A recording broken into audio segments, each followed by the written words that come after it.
E aí pessoal, tudo bem? Sejam bem-vindos a mais um vídeo do canal e hoje a mais um vídeo React.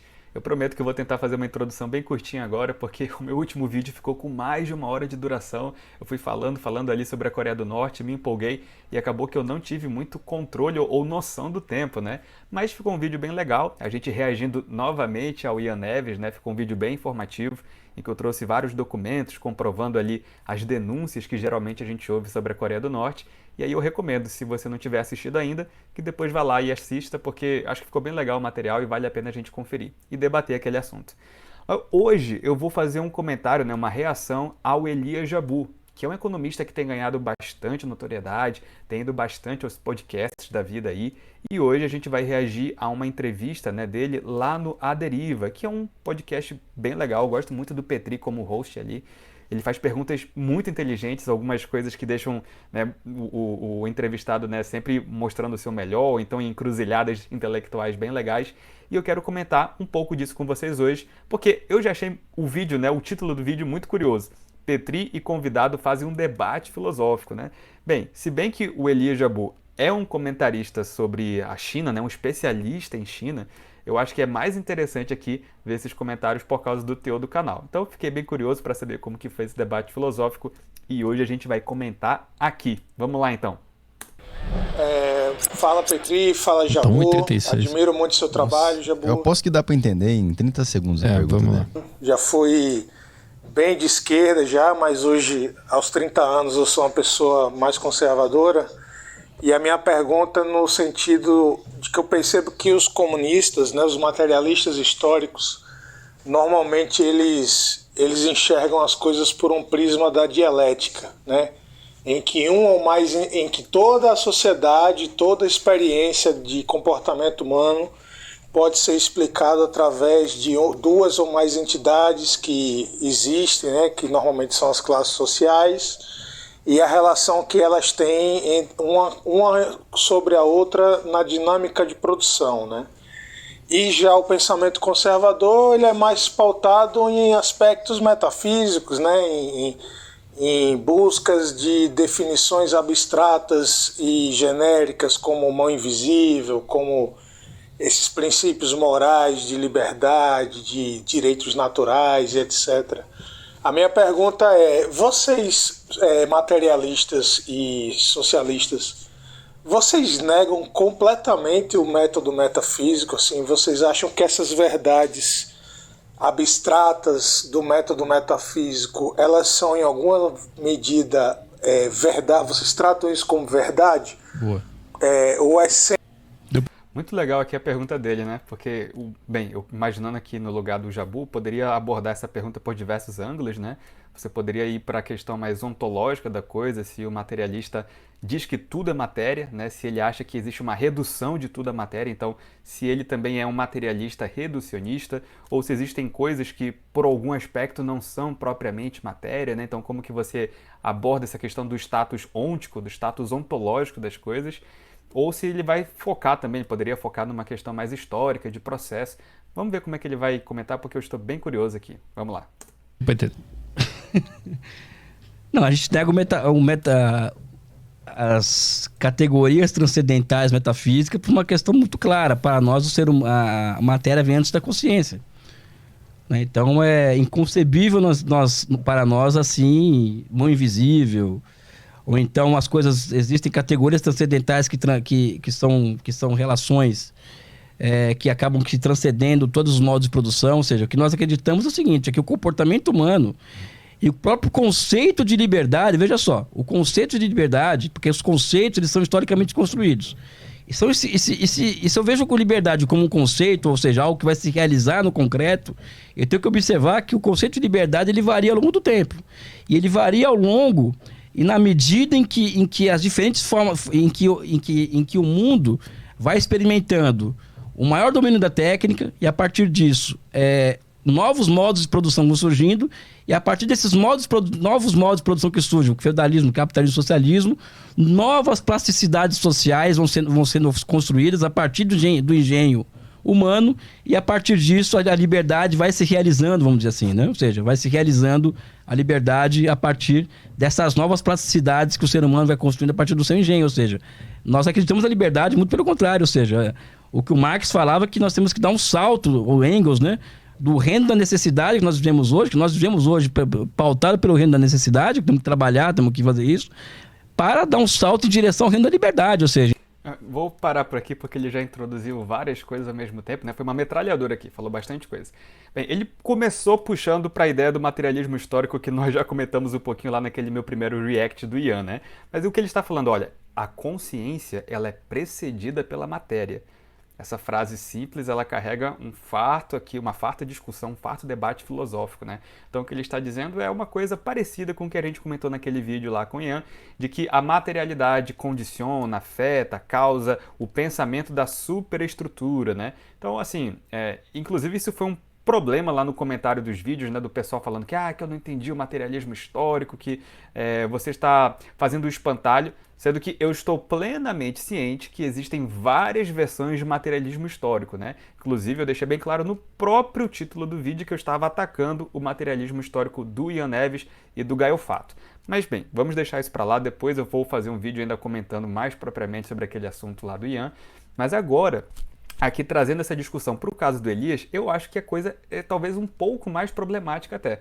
Porque ele diz, veja, nós primeiro temos a matéria, depois temos a consciência. E por isso ele nega as categorias transcendentais, né? De, sei lá, entidades universais que perpassassem ao longo de todas as formas de produção, um pouquinho independente da matéria, ou pelo menos de forma mais abstrata.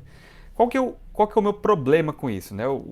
Eu acho que existem vários problemas aqui, como eu falei, mas um deles é que, na minha percepção, aqui, os comunistas deveriam investir um pouco mais em uma tentativa de explicar o status ôntico, o status ontológico, como eu falei, né? A questão do debate da filosofia da mente, nesse caso que ele puxa para a consciência, e da matéria em geral.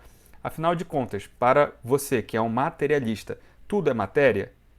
Se tudo é matéria, pensa, o nome que você dá para a matéria também é algo material? O signo, o significado que ele traz também é algo material? Ou seja, a coisa, o referente, o signo, o significado, tudo isso é matéria?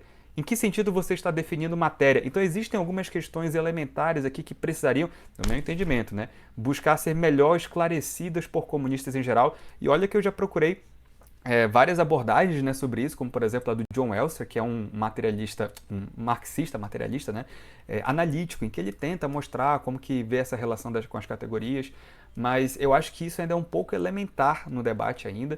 Se vocês conhecerem, né, mais propostas marxistas sobre isso, me avise, porque você frequentemente vê os mesmos materialistas marxistas que atacam esses grandes universais, né, da mão invisível, não sei do que, também se utilizando do ferramental metafísico em vários momentos, né?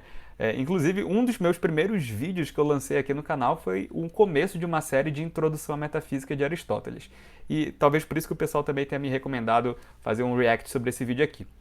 Mas veja, se você for pegar já o começo do Capital, Marx falando sobre a mercadoria, né, dedicando um capítulo inteiro para a mercadoria, abrindo o seu principal livro, né, fazendo uma discussão filosófica sobre a mercadoria, você vai ver lá ele discutindo algumas coisas muito interessantes, como, por exemplo, se você tem uma mercadoria e ele faz um exercício filosófico de tentar imaginá-la abstraindo todos os seus valores de uso, todas as suas propriedades materiais e tentando pensar o que restaria dela.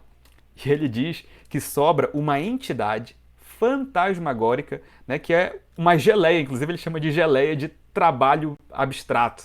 Então, assim, o que é isso que flutua no ar nesse negócio de geleia de trabalho abstrato? Ele fez esse exercício filosófico, mas não se dedicou tanto ali na terminologia a esclarecer qual que é o status ôntico disso. Aquilo não é matéria, não pode ser matéria, não pode ser um valor de uso, porque você abstraiu justamente no exercício todas as propriedades materiais da mercadoria. Então, o que sobrou? O que é aquilo ali, né? Então, a pergunta que foi feita é muito interessante justamente para explorar essa camada um pouco mais adormecida ou inexplorada dentro dos marxistas, porque às vezes eles usam algumas dessas nomenclaturas que são sim transcendentais. Esse termo é um termo um pouco freestyle da palavra transcendental, né? Mas tudo bem, depois a gente pode comentar sobre isso. Mas essas coisas suprassensíveis, digamos assim, na própria explicação materialista deles, né? Por exemplo, você pode não ter ali algumas categorias como a mão invisível do Estado, né? Mas você usa, por exemplo, a classificação classe social. Esse termo classe social, se você for entendê-lo, é um conceito social que expressa um certo valor, mas que em si mesmo, bem, ele tem um referente, em si mesmo ele não é isso, mas ele tem um referente material na realidade, né, segundo eles, que é um grupo de pessoas e tal, caracterizado por essas e essas características que o colocam dentro da classe social. Mas em si, esse coletivo, ele é o quê? A classe social é equiparada apenas ao conjunto. A gente vai somando todos os indivíduos da classe, isso é a classe social, mas qual que é o status ôntico disso aí? Sendo que, se de fato existe uma categoria sobre a qual, ou pela qual a gente pode classificar várias pessoas, um grupo de pessoas, essa categoria, justamente essa palavra não gerou uma categoria que transcende de alguma forma a matéria, que está classificando mentalmente, conceitualmente algo que está na matéria? Sabe? Essa é uma pergunta interessante, eu acho que o Jabu aqui, o Elias, não vai entrar tanto nesses detalhes, mas vamos continuar aqui. Então, os maiores defensores da liberdade de fato são os comunistas, né? Até porque os Ah, tá. E aí o exemplo que ele vai pegar é o próprio exemplo do áudio da pessoa falando, mas você vê os conservadores falando dessas questões mais abstratas, como, por exemplo, os valores, os direitos, inclusive a liberdade. Então ele está comentando agora isso aí sobre a questão da liberdade. Os comunistas nunca colonizou nenhum país africano, não temos um histórico de escravismo nas nossas costas, ou seja, por aí vai, né? Então existe um elemento metafísico no comunismo. Mas veja, o Petri pegou o que eu falei aqui, né? Ele captou o que eu estava dizendo. Mas uma coisa, né, gente? Isso aqui aí já é um erro de dado, né? Não dá para deixar passar assim. Dizer que não tem na experiência comunista a questão de trabalho escravo. Como assim? A gente fez um vídeo todo ali falando das denúncias da Coreia do Norte, em que existe campos de concentração de presos, campos de presos políticos, melhor dizendo, em que há trabalho ali forçado. Aquilo ali não é um tipo de escravidão, não é um caso de escravidão. A gente tem que pensar aqui, então, o que a gente está considerando escravidão, né? Dentre outras coisas que aconteceram na história. Mas, enfim, só o caso lá do último vídeo, assista, por favor, então, o último vídeo que eu fiz, já esclarece que não é bem assim, né? Mesmo que você não considere escravo, sei lá, se você flexibilizar um pouco, ou seguir uma outra tipologia da palavra escravidão, do termo escravidão, aquilo ali não é liberdade. Pelo menos isso a pessoa tem que admitir, né? Mas vamos lá. Não, porque se nós pensamos a liberdade como uma categoria, um conceito histórico, isso não é metafísico. Mas por que chegar lá? Por que almejar? Peraí, como é que é? Deixa eu tentar pegar esse raciocínio. Se você enxerga a liberdade como um conceito histórico, não é metafísico? Só porque é algo que vai variando ao longo da história, como ele acha que é, isso não seria algo...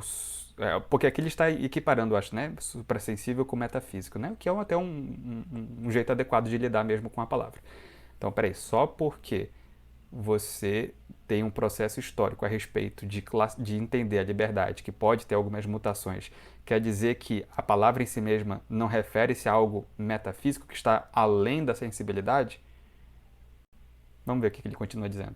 Essa liberdade. Não é questão de você almejar a liberdade. E por que eu fiz essa pergunta agora, né? Antes que ele continue. Porque assim, gente, se a liberdade é um valor, é um direito, né, é algo que deve ser, como sendo um direito, é algo que também vai ter implicações normativas, então a normatividade não pode se confundir com a materialidade. Uma coisa é o que as coisas devem ser. As pessoas devem ter direito à liberdade. Devem ter direito a expressar a sua liberdade. O dever ser não se confunde com o ser, com a matéria, né, com as coisas materiais.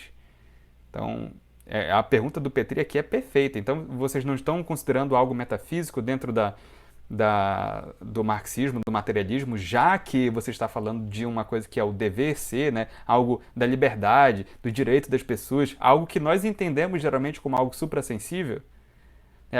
Vamos ver como é que o Elias continua aqui.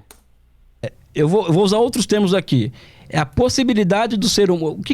Uma das definições de socialismo, né, que eu trabalho, é a do ser humano ser capaz de ser senhor do seu destino. Definição de socialismo essa ficou bem ruim, né? socialismo, definição... Será que ele não está falando de definição de liberdade aqui, ser senhor do seu destino? E mesmo assim, mesmo que seja, ele usou uma analogia, um termo... Não, uma analogia não, um termo poético, né? Metafórico. Ser senhor do seu destino. Definições têm que ser em termos exatos, científicos. Né? Você não pode usar algo metafórico dentro de uma definição que você julga estar buscando objetividade.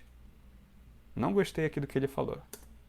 Aí, ó, pessoal que vai ficar me ouvindo aqui vai dizer assim, que nem falaram lá no vídeo do Ian, ele falou, não gostei, quer dizer então que é um vídeo de achismo, né, que não está bem fundamentado. Gente, eu acabei de explicar porque não gostei, eu não estou falando que está errado porque eu não gostei, eu estou falando que eu não gostei porque eu considero errado e estou argumentando que está errado, tá? Antes que alguém de esquerda aí que ficou enchendo minha passe lá no vídeo do Ian falar isso, já estou advertindo, tá? Quando eu falo que eu acho algo, não é como premissa do meu raciocínio, tá? É como conclusão do raciocínio. Eu constatei que a fala é fraca, não faz sentido, logo não estou gostando do raciocínio, tá bom? Considero-o errado.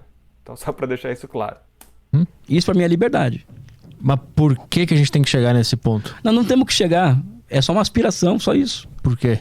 Oi? Por quê? De onde vem essa emoção, essa vontade de fazer isso? Não é emoção, porque se nós não conhecemos como funciona o capitalismo, ou seja, as suas leis de funcionamento, como funcionam os ciclos econômicos, toda essa engenharia que o Marx descobre no Capital, é impossível que nós, enquanto seres humanos, tenhamos condições de sermos senhores do nosso destino. Por quê? Porque nós vamos ser atropelados pelas leis da história.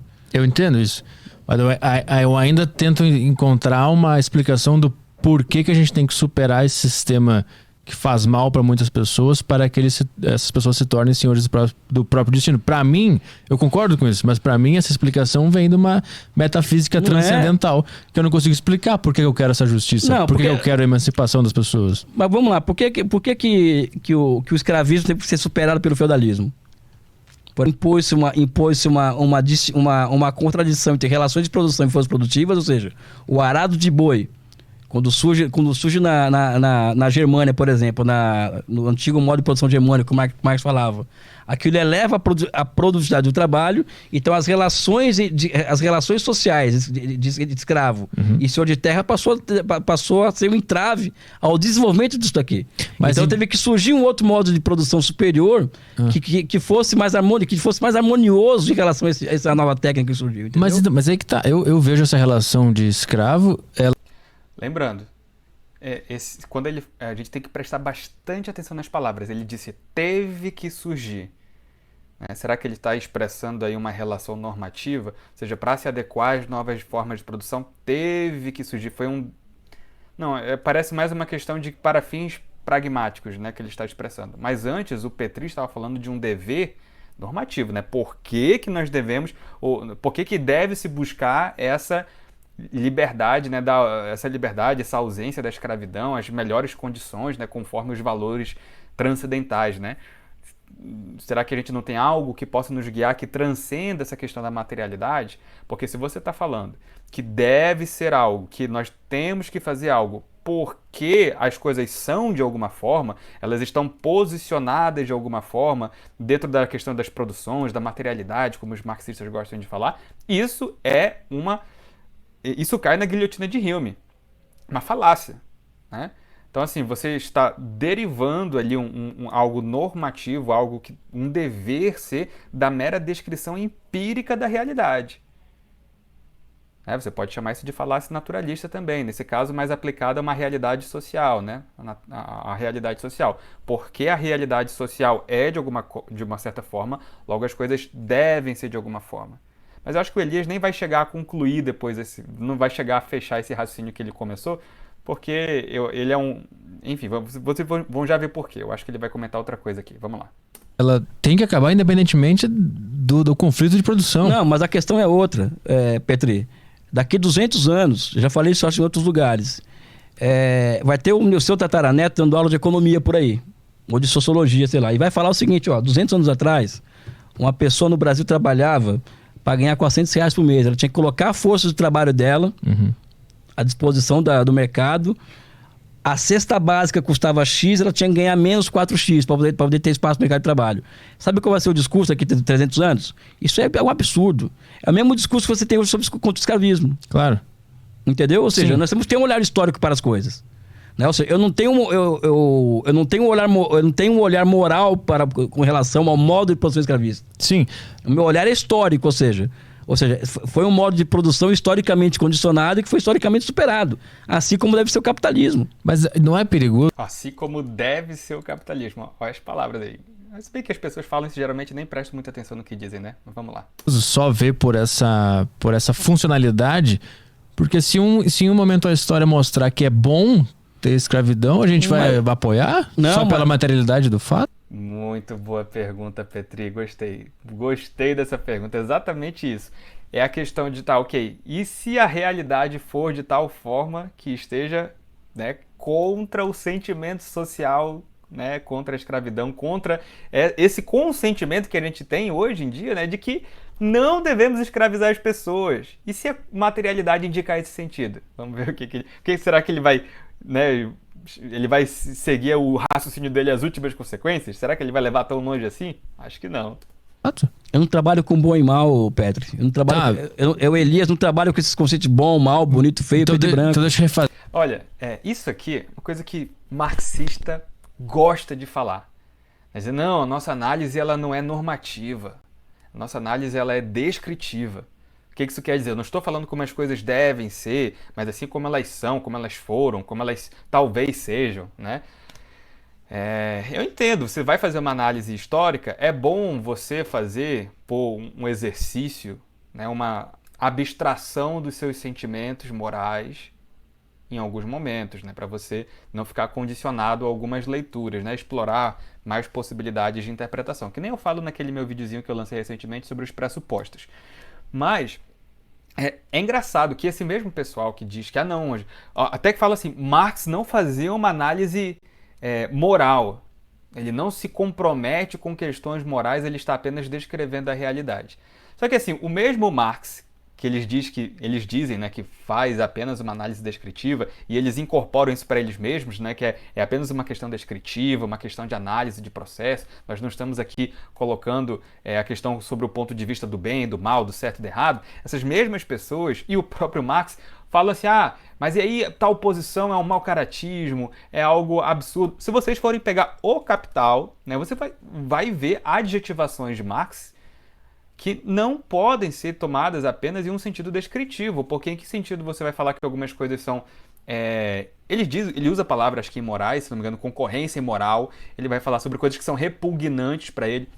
E aqui, em vários momentos, tá? Ele comentando sobre as condições do trabalho, né, de vários trabalhadores na Inglaterra. Ele fala isso em um momento em que existe uma discussão sobre a lei das 10 horas de trabalho.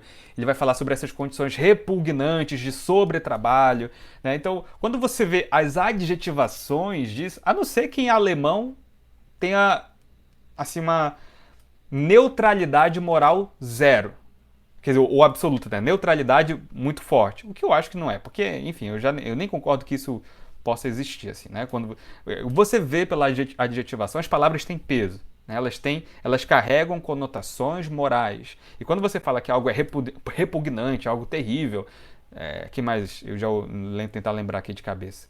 Enfim, esses adjetivos já mostram isso, né? E essas mesmas pessoas, mesmo marxistas hoje, vou pegar, por exemplo, o Ian, o Gaio Fato, falar, isso é uma... Enfim, fala até alguns palavrões, eu não vou falar porque não é da minha natureza ficar falando isso. Mas, assim, você vê pelo próprio modo de reação, de interpretar, de sentir o que são as consequências do que eles estão descrevendo, que eles estão depositando uma carga moral sobre isso, né?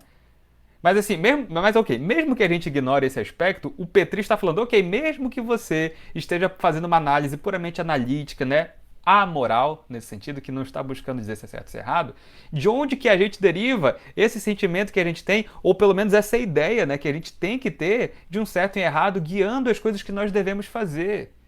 Isso é uma coisa que o marxista aqui, o próprio Elias, não vai te dar, tá bom, Petri? Não vai te dar. Mas, enfim, a pergunta foi boa e é nesse sentido aí mesmo que eu tô falando agora. Fazer a pergunta, então, se a materialidade dos fatos, da história, da dialética, provar que é interessante ter escravidão, a gente vai defendê-la só Não. por causa da materialidade? Então, Não, hoje não tem mais isso. mas se um dia acontecer... Não vai acontecer. Por isso que eu acho que a luta contra a escravidão, ela também tem uma metafísica transcendental que a gente não consegue captar. A luta contra a escravidão hoje é a luta contra o capitalismo. Exato, eu concordo contigo, mas eu sou contra o capitalismo com Deus comigo, entendeu? Deus problema.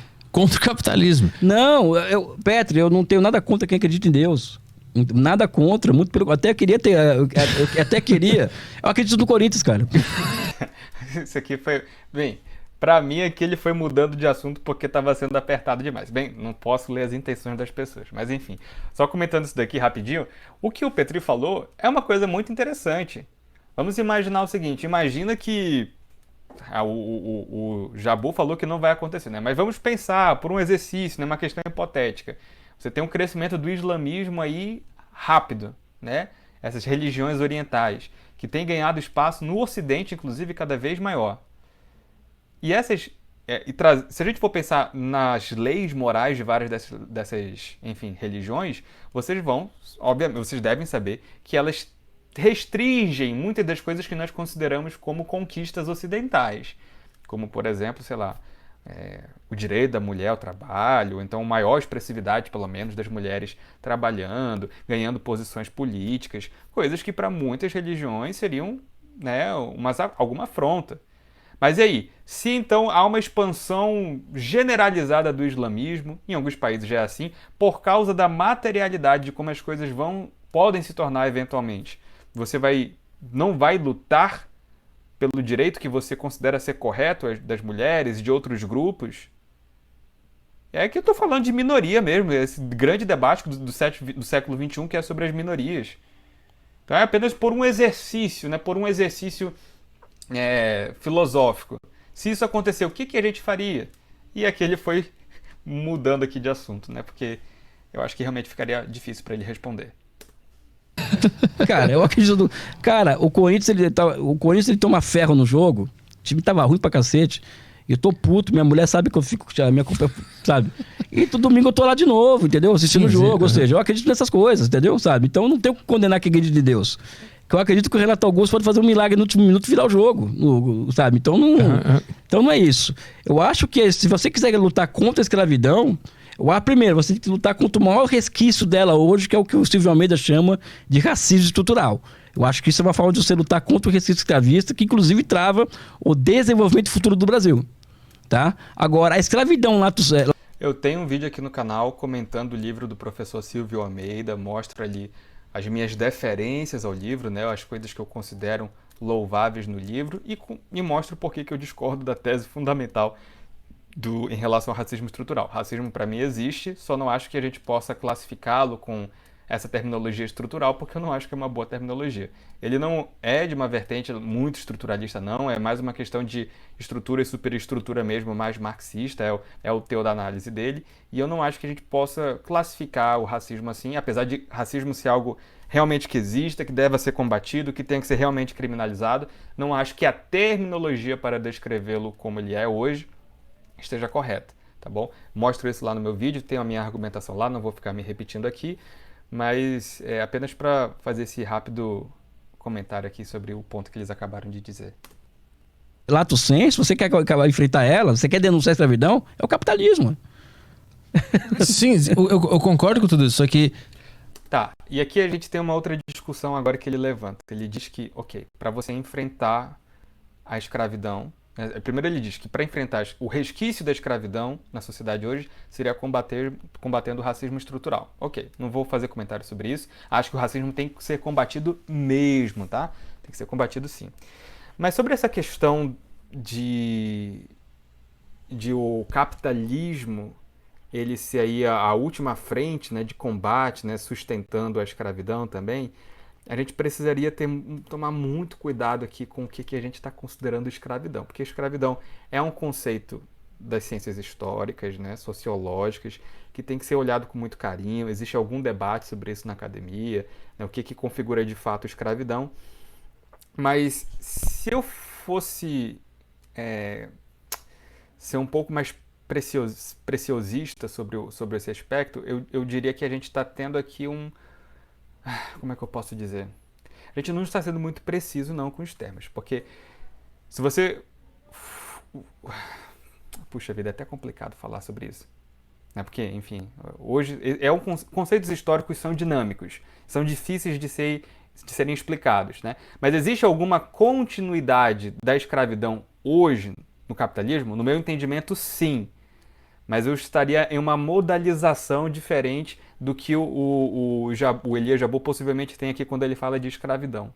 Porque quando ele vai falar de escravidão, aqui parece que ele está tomando na mesma acepção e sobre o mesmo aspecto da liberdade negativa lá no século, enfim, 16, 17, da escravidão colonial. O que eu quero dizer com isso? Existe uma diferença entre liberdade positiva e negativa. Liberdade negativa é a ausência de coerção, liberdade positiva é o poder de você se autodeterminar a fazer coisas. Então, quando você analisa a escravidão, geralmente as pessoas associam muito a uma ausência de liberdade, uma privação de liberdade negativa, ou seja, que as pessoas eram coagidas a fazer coisas.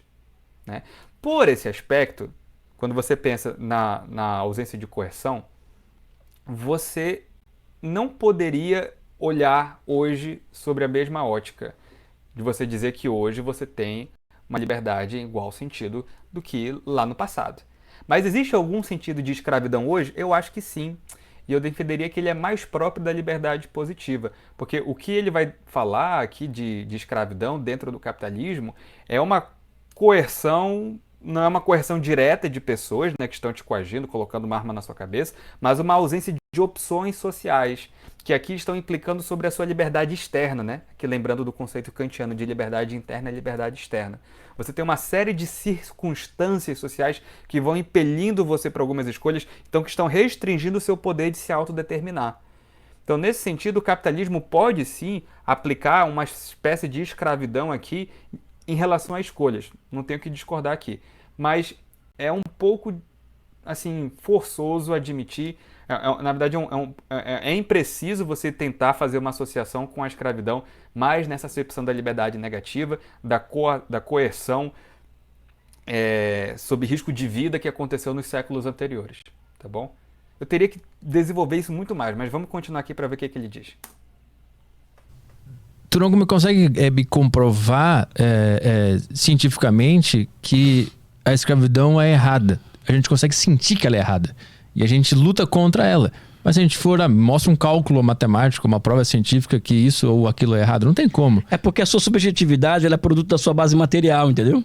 Quando mudar a base material, você vai alcançar um outro nível de compreensão das coisas. Essa que é a diferença. Hoje, por exemplo, você falar que o capitalismo ele é uma escravidão moderna e tal, pô, o cara ganha não sei quanto mil por mês aí.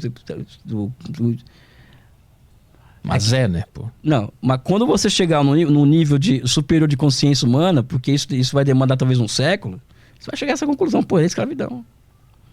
Ah, mas escravidão moderna. É escravidão. Sim. É escravidão no hábito, você tem escravidão de modo de beleza, de padrões de beleza, você tem uma série de escravidões. Sim.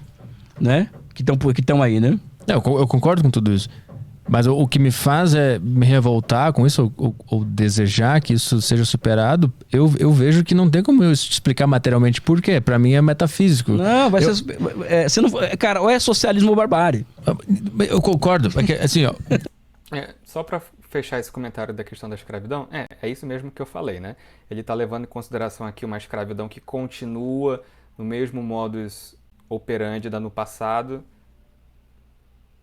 Opa, peraí rapidinho, que eu acho que parou aqui minha gravação.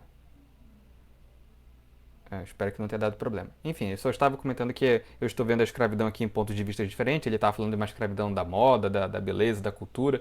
Eu acredito que isso de fato exista hoje, mas eu enxergo com talvez um background teórico diferente do dele. Mas vamos continuar aqui.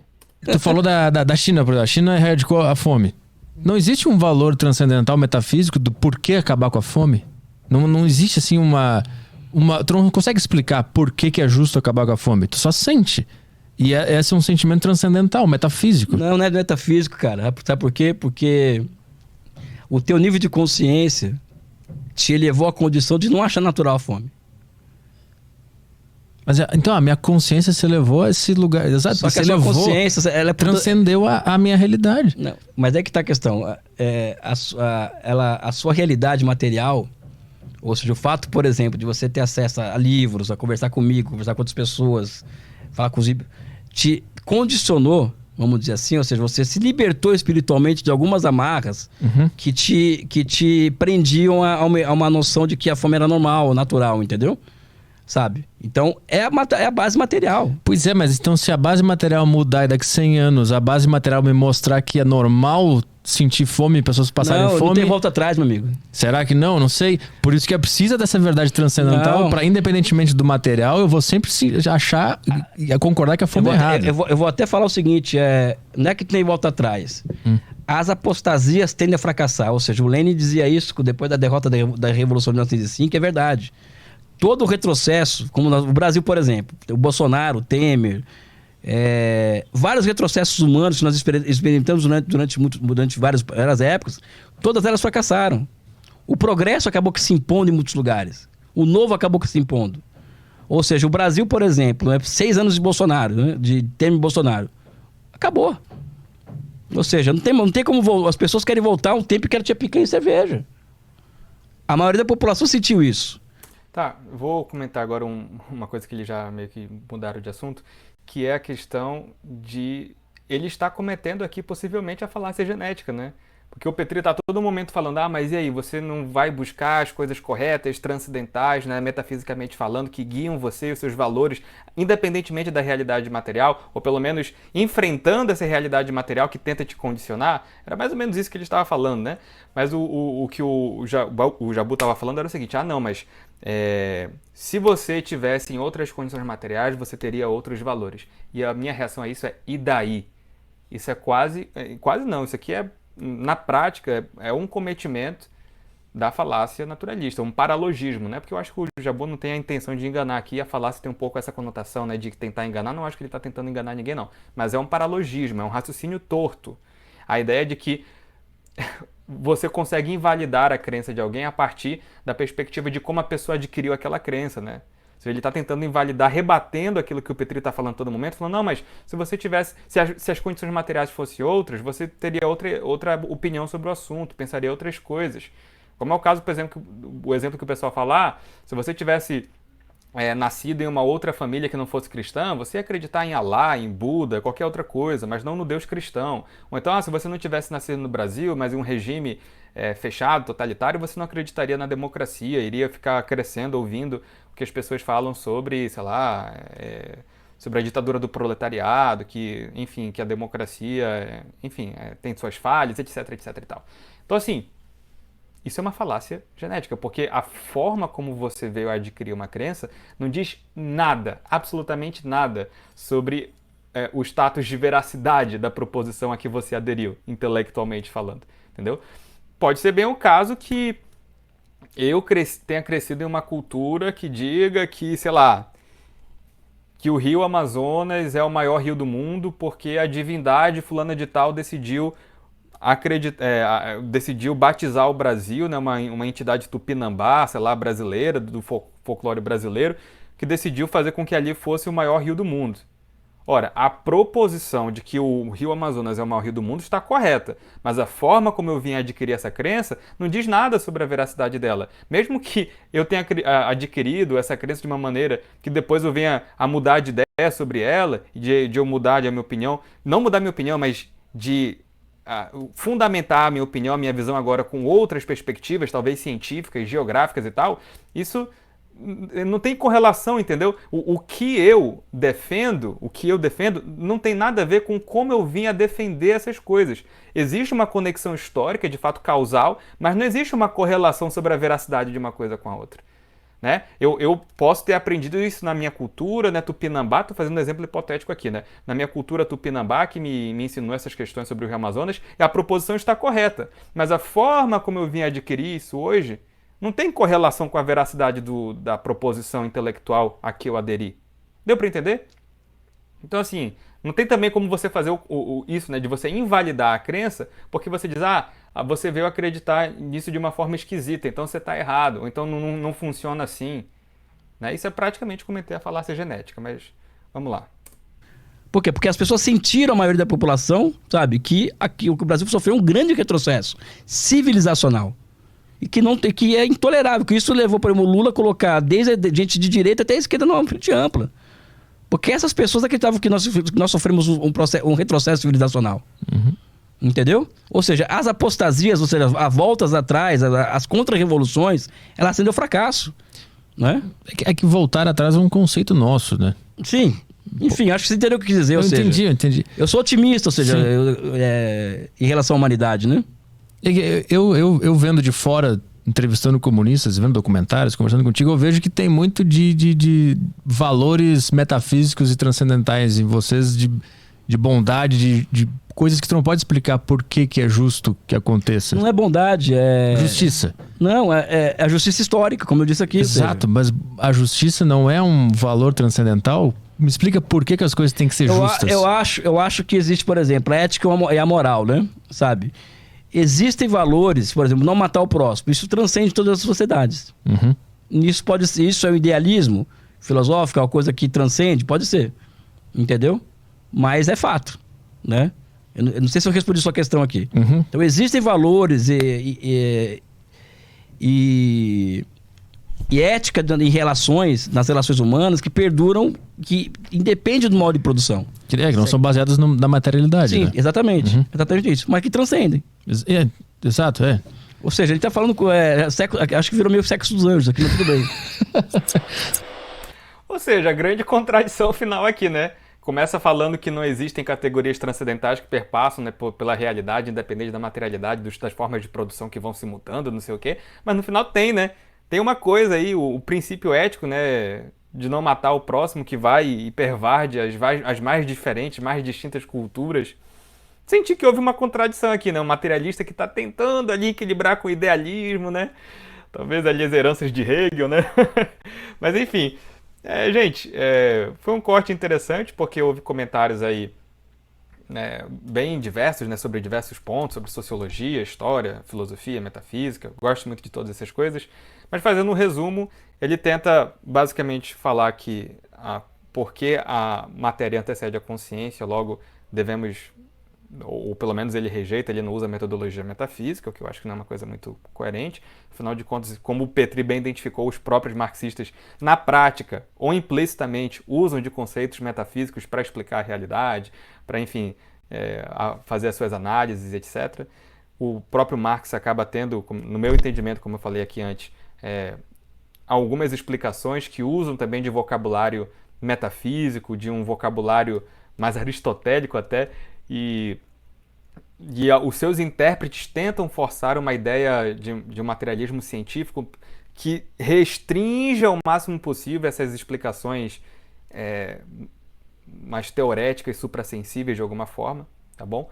Mas é isso. Se vocês quiserem entender um pouco mais desses assuntos todos, existe o meu curso, A Formação da Opinião, em que eu falo algumas coisas também, principalmente no módulo 2, sobre as categorias, né? É um módulo só para falar sobre essas categorias, né? A substância, a qualidade, relação, tempo, onde, né? O que é lugar. Então, tudo isso está explicado no módulo 2. Eu estou adicionando cada vez paulatinamente, né? Algumas aulas, cada vez mais aulas sobre esses assuntos. Eu acho que vocês vão ser muito beneficiados se entrarem na turma com a gente.